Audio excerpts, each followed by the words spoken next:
Hello everyone, this is one of the last two videos concerning factor theorem, but here there's a twist. In the previous videos, we were trying to verify whether the given binomial divisor is a factor of the dividend.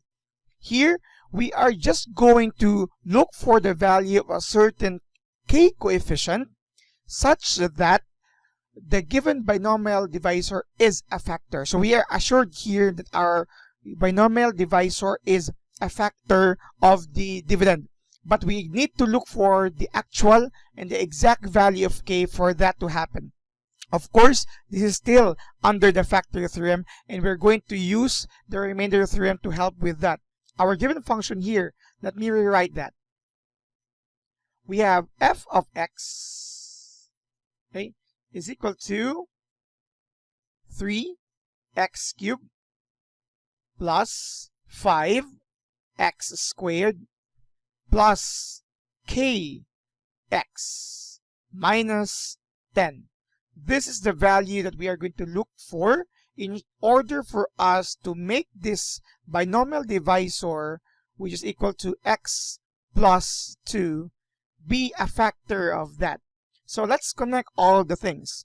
In the previous videos, for this binomial divisor to be a factor, the remainder should be 0 when this function is divided by this function. That's according to the factor theorem, and we can only check whether the remainder is 0 according to the remainder theorem using this concept x minus c. So looking at this, we can rewrite x plus 2 as x minus negative 2, and our c using the same structure is negative 2. So with this, we are going to substitute that c here. But of course, since one of the coefficients is k, we are going to solve for that later. So let's just continue with this process. Hopefully you can follow this one here, because this is different from the previous videos. Because in the previous videos, we are still verifying whether the divisor is a factor or not. Here, we are going to assume that our divisor of x plus 2 is really a factor of f of x, but we need to look for that certain k. So we have here negative 2.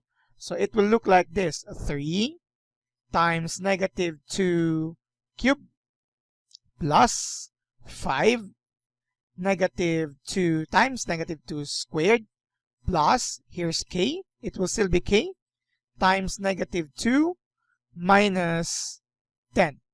So continuing here, you will have 3 times negative 8, because the cube of negative 2 is negative 8. You will have here plus 5 times 4. That's the square of negative 2. Here, take note, this will become negative 2k minus 10.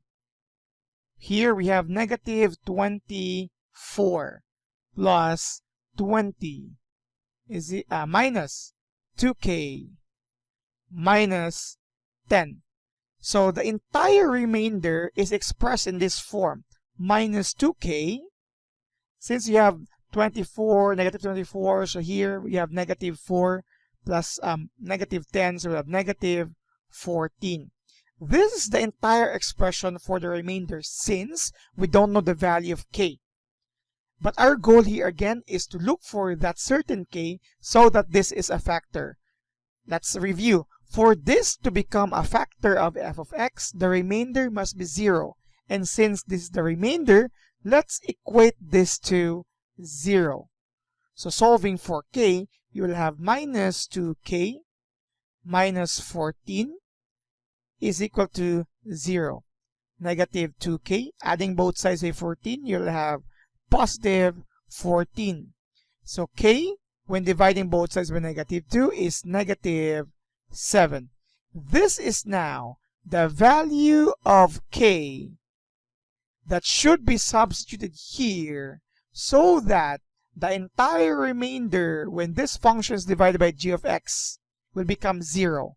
And this should be the value of k such that x plus 2 is a factor of the given function. That's all for today. You're dismissed.